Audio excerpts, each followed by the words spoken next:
तो आज का हमारा वीडियो है टीचिंग असिस्टेंट के इंटरव्यू क्वेश्चंस के बारे में। Welcome back to my channel pens and syringes. यहाँ पे मैं एक टीचर और मेरे हस्बैंड जो एक नर्स है इंफॉर्मेशनल वीडियोस बनाते हैं अपने अपने प्रोफेशंस के बारे में। तो आज का हमारा टॉपिक है टीचिंग असिस्टेंट के जॉब के लिए कैसे इंटरव्यू क्वेश्चंस पूछे जाते हैं। तो फर्स्ट ऑफ ऑल मैं आपको ये बता दूं कि आपको बिल्कुल भी स्ट्रेस नहीं लेना है। मैंने एज अ टीचिंग असिस्टेंट काम किया है और मैंने हमेशा ये नोटिस किया है कि टीचिंग असिस्टेंट की पोस्ट के लिए आपको बहुत ज़्यादा क्वालिफिकेशन या बहुत इंग्लिश में फ्लुएंट होने की ज़रूरत नहीं होती है। यहाँ पे मैंने बहुत सारे लोगों को ऐसे भी देखा जो इंग्लिश में इतने फ्लुएंट नहीं है। यहाँ पे काम मायने रखता है, आप कितनी मेहनत से काम करते हो। तो टीचिंग असिस्टेंट के जॉब के लिए आपको इतनी फ्लुएंसी वगैरह आपकी लैंग्वेज में होना, इंग्लिश में स्पेशली होना ज़रूरी नहीं होती है, बट आपको कुछ चीज़ों की मालूमात होनी चाहिए और कुछ प्रीवियस एक्सपीरियंस होना चाहिए। इस एक्सपीरियंस की बेसिस पे ही आपको कुछ क्वेश्चंस पूछे जाते हैं। तो मेरा टीचिंग असिस्टेंट का इंटरव्यू 2 पार्ट्स में हुआ था। एक तो पहले मेरे एजेंसी ने उनके जो कोऑर्डिनेटर्स वगैरह होते हैं, जो टेलीफोनिक इंटरव्यू वगैरह था नॉर्मल, जिसमें उन्होंने मेरा बैकग्राउंड वगैरह पूछा था और मेरा एक्सपीरियंस प्रीवियस क्या है ये पूछा था। और उसमें ज़्यादा कुछ नहीं था, यही कि आपने क्या जॉब किया है, आपका क्वालिफिकेशन क्या है। उसके बाद में एक सेकेंड इंटरव्यू हुआ था जिसके लिए मुझे ऑलमोस्ट बोला गया था कि 20 to 30 मिनट्स का ये इंटरव्यू होगा, जिसमें एक थोड़ा सा और सीनियर बंदा आपका इंटरव्यू लेता है। तो वो लोग स्टार्ट कैसे करते हैं, नॉर्मली फर्स्ट वो लोग आपको इंट्रोड्यूस करने के लिए बोलेंगे। आपको बहुत नर्वसली अपने आप को इंट्रोड्यूस नहीं करना है, ऐसे जैसे oh I am this and that नहीं। आपको स्टार्ट करना है by saying you will know me as a teacher who is very passionate. People who know me as a teacher know that I'm very passionate about my subject। और ऐसे आपको start करना है और फिर आपको अपने क्वालिफिकेशन के बारे में बात करना है। उसके बाद आपको आपके एक्सपीरियंस के बारे में बात करना है। तो इंट्रोडक्शन जो है ये हमेशा फर्स्ट बिगिनिंग में आपको पूछा ही जाता है। और यहाँ पे सेकंड आपको हमेशा यहाँ पे क्लासरूम डिसिप्लिन के बारे में पूछा जाएगा कि आप क्लासरूम में डिसिप्लिन कैसे मैनेज करते हो या क्लासरूम में डिसिप्लिन कैसे मैनेज करोगे। तो इसके जो है थोड़े की पॉइंट्स होते हैं। फर्स्ट आपको ये बोलना होता है कि आप you will set rules and regulations. जो मैंने बोला था कि मैं रूल्स एंड रेगुलेशंस जो है वो सेट करूँगी। आपको स्कूल की बिहेवियर पॉलिसी के हिसाब से रूल्स एंड रेगुलेशन सेट करना होता है। क्लासरूम में बच्चों को पता होना चाहिए कि उनको कैसे बिहेव करना है। एट द सेम टाइम या आप ये भी बोल सकते हो कि हम स्टूडेंट के साथ में एक रैपो डेवलप करते हैं, जहाँ पे बच्चे को कंफर्टेबल फील होता है विद द टीचर। वो टीचर के साथ में शेयर करता है जो भी प्रॉब्लम्स है उसकी। तो ऐसे आपको क्लासरूम मैनेजमेंट के बारे में बात करना पड़ता है। आप हमेशा बोल सकते हो कि क्लूज़ देने होते हैं बच्चों को, या फिर बच्चों को जो है रूल्स एंड रेगुलेशंस ब्रेक से आने के बाद उनको क्या करना है और कैसे उनको हर एक चीज़ अप्रोच करना है। अगर उनका वर्क डन हो गया है तो उनको कैसे करना है, ये सारा जो है रूल्स और रेगुलेशंस में आ जाता है, जिससे क्लासरूम बिहेवियर मैनेज करना ईजी होता है। देन मुझे एक और क्वेश्चन ये भी पूछा गया था कि हैंड्स ऑन लर्निंग का आपका कैसा एक्सपीरियंस है। हैंड्स ऑन लर्निंग जो होता है ये प्रैक्टिकल लर्निंग होता है। तो इसमें मैंने बोला था कि मैंने one of my math class that I was conducting, I taught children symmetry. I took them out on the ground and I showed them leaves, various pattern on the leaves, and हमने फिर nature में symmetry कैसे होती है इसके बारे में discuss किया। तो this was just one example.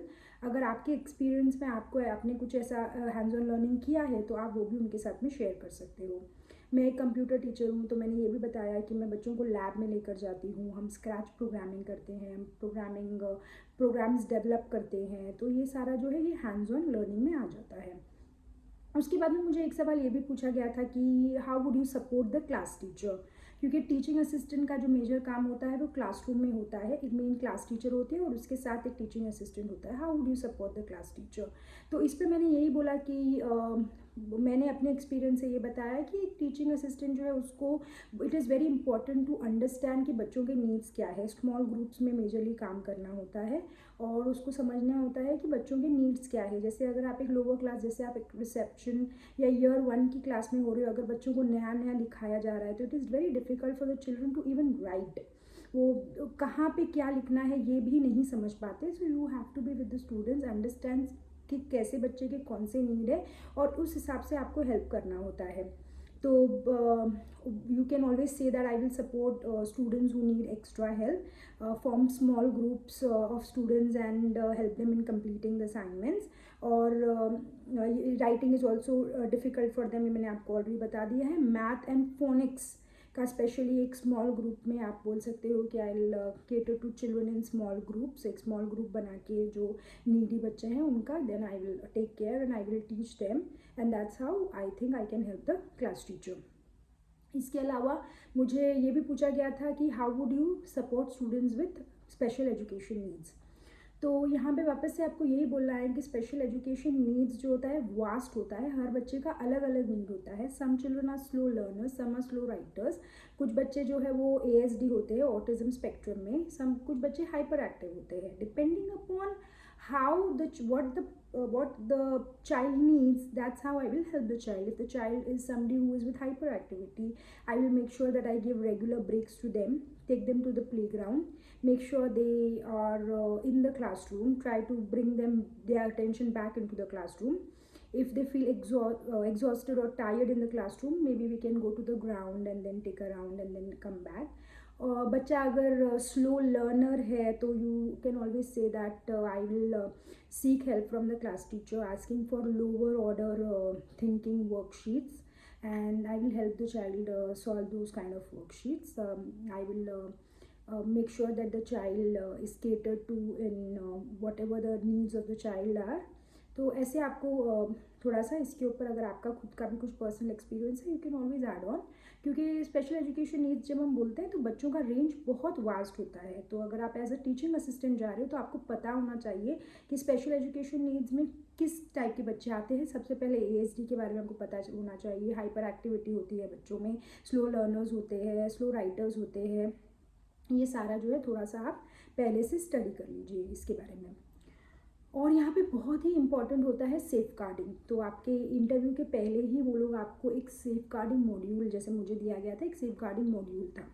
इस मॉड्यूल में वैसे तो काफ़ी कुछ था, सेफ गार्डिंग यहाँ पे बहुत ही इंपॉर्टेंट होता है। बच्चों का सेफ गार्डिंग, आपको किसको इन्फॉर्म करना है अगर if there is a safeguarding concern, और किसको इन्फॉर्म करना है और कैसे इन्फॉर्म करना है, और बच्चों को क्या बताना है।